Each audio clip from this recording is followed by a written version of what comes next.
Mes chers amis en Christ, nous sommes aujourd'hui le 26 janvier 2023 et puis je vous consacre cette nouvelle vidéo qui est comme ceci.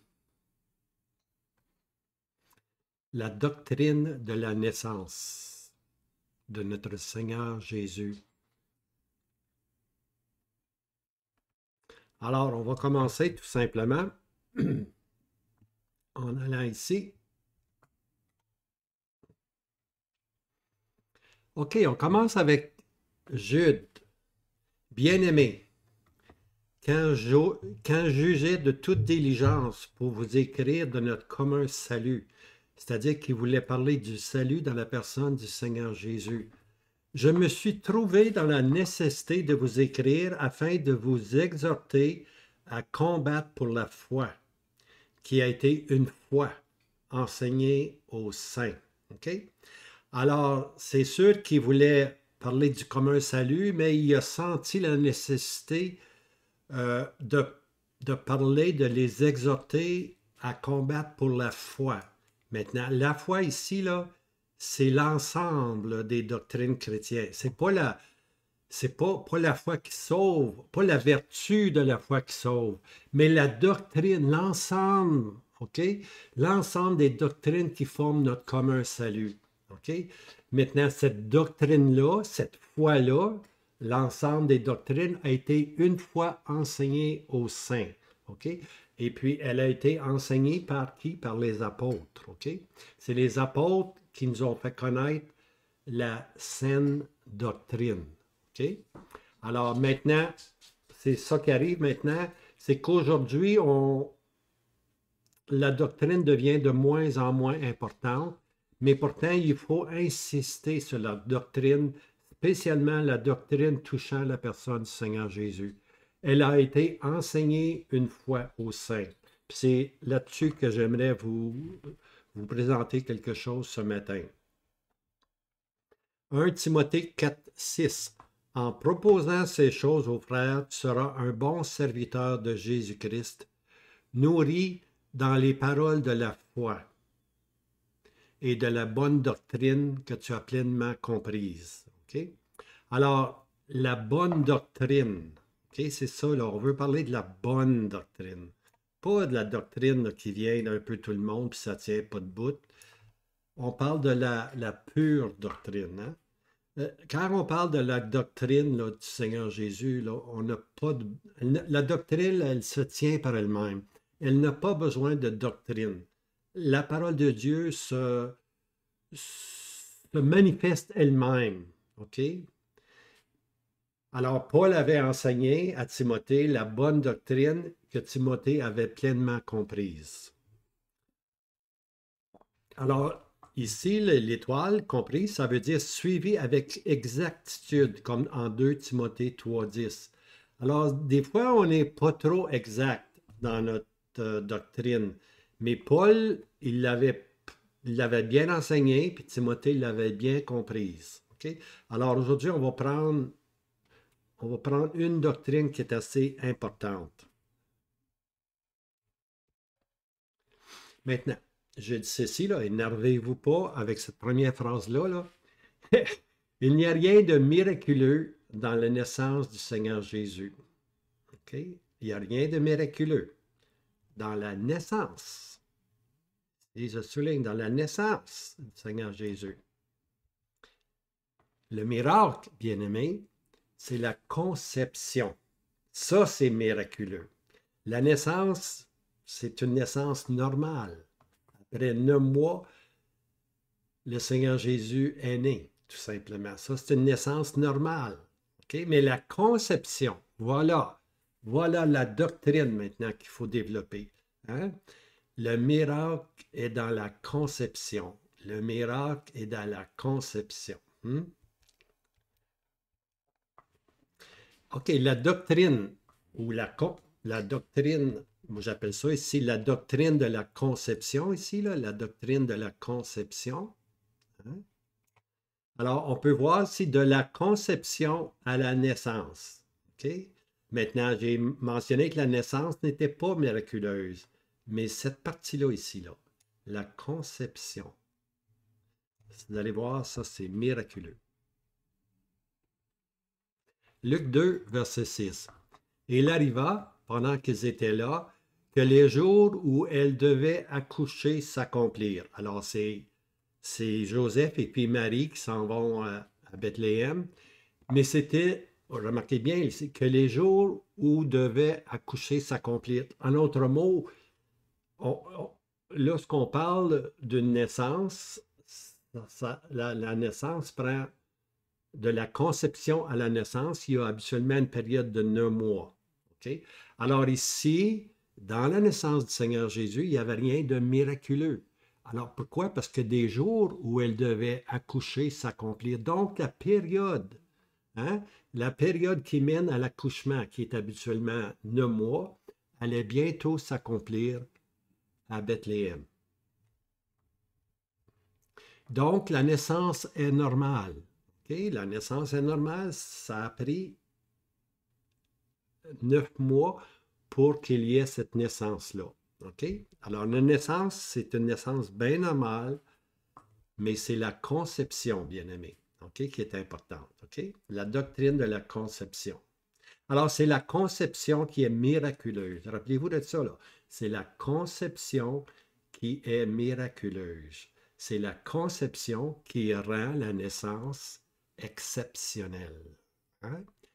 La naissance du Seigneur Jésus. Hein? Mais c'est sa conception qui est miraculeuse. Luc 1, verset 34. Et Marie dit à l'ange, comment ceci arrivera-t-il puisque je ne connais pas d'homme?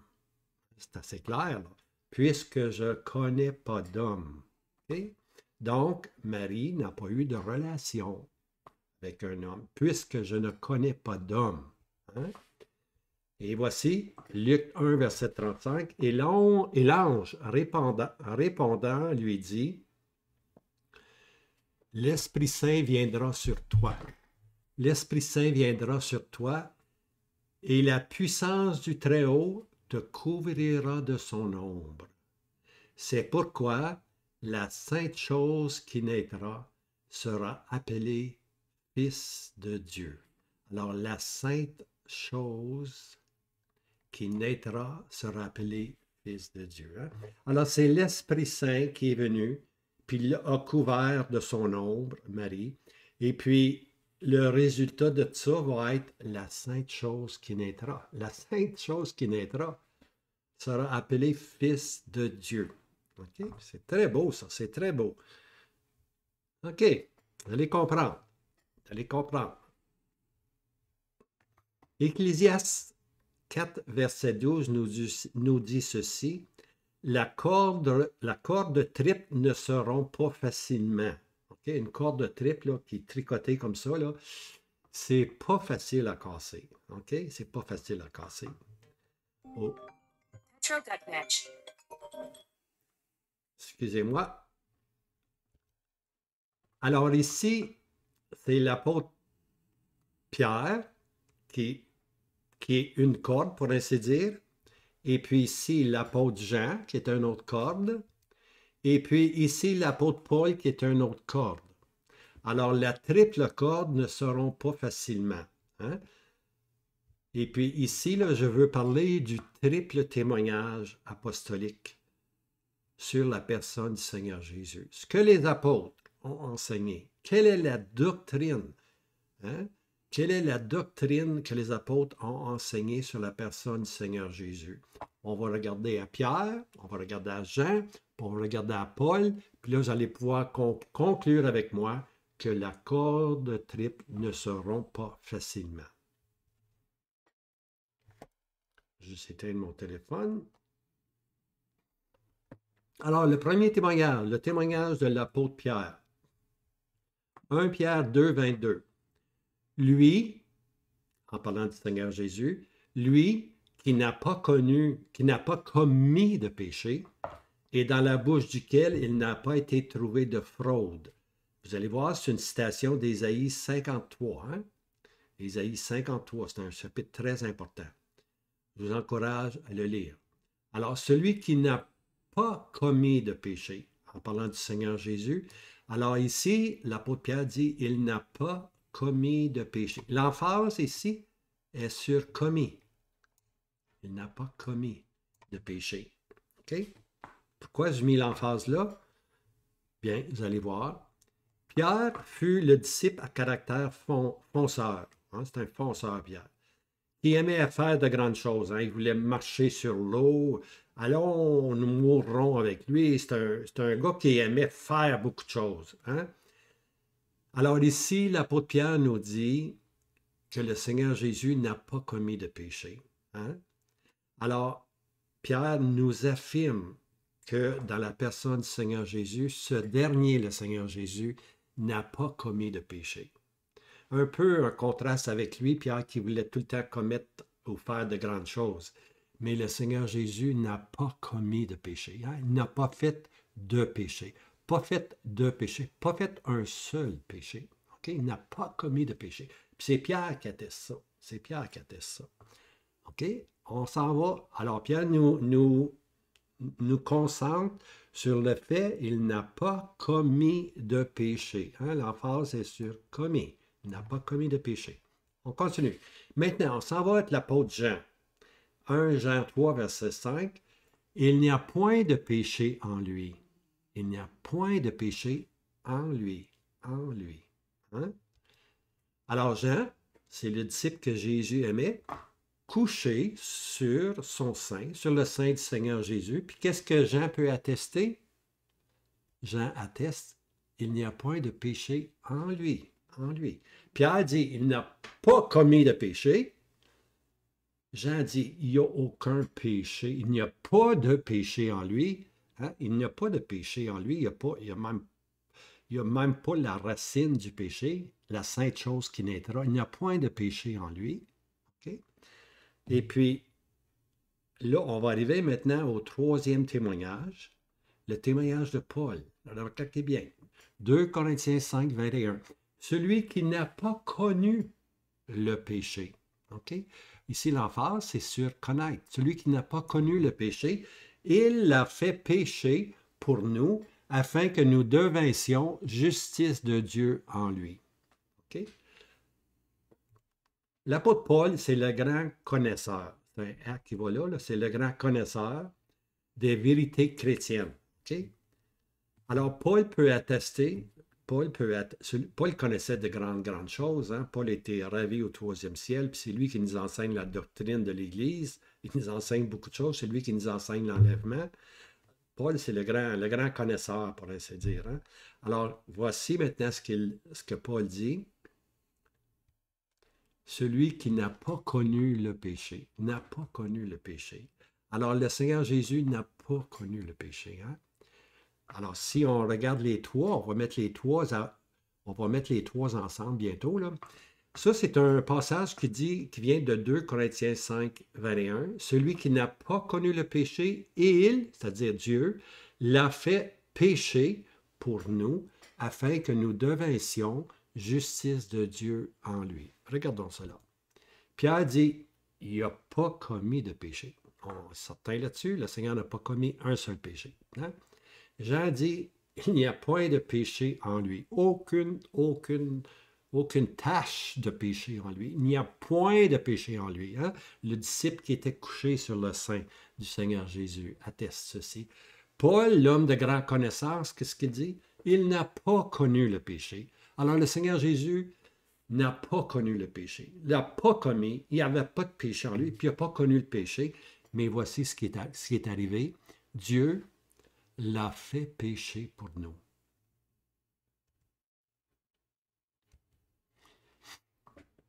Alors, la conception, OK? La sainte chose qui naîtra, OK? Elle était sainte. La sainte chose qui naîtra, elle était sainte. Pas commis, point de péché en lui, pas connu de péché.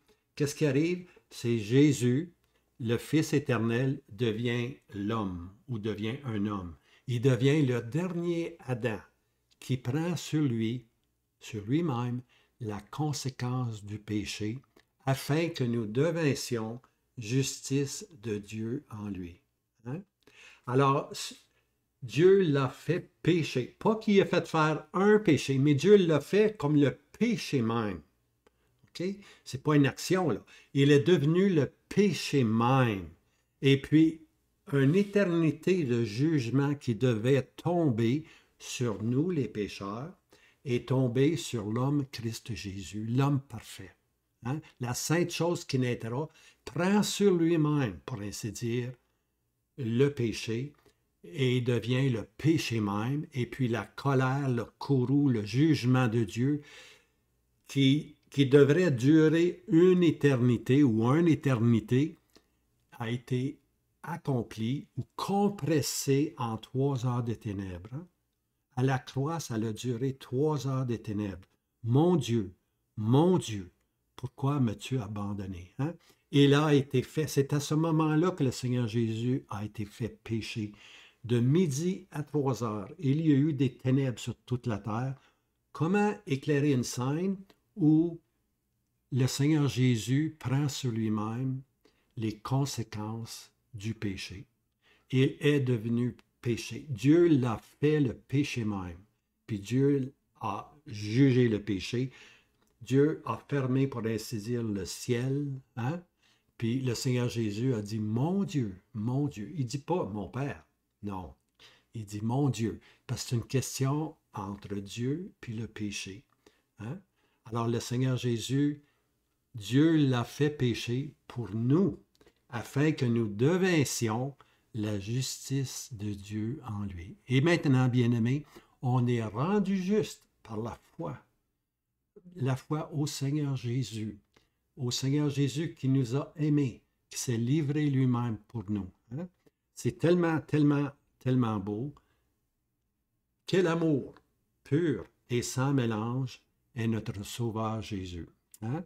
Alors, c'est le message que je voulais vous présenter en cette journée, le 26 janvier, que nous avons un Sauveur parfait, la sainte chose qui naîtra, et son amour a été manifesté en ce qu'il a été fait péché pour nous, afin que maintenant nous devinssions justice de Dieu en lui. Nous sommes justes en lui, dans la personne du Seigneur Jésus. Hein?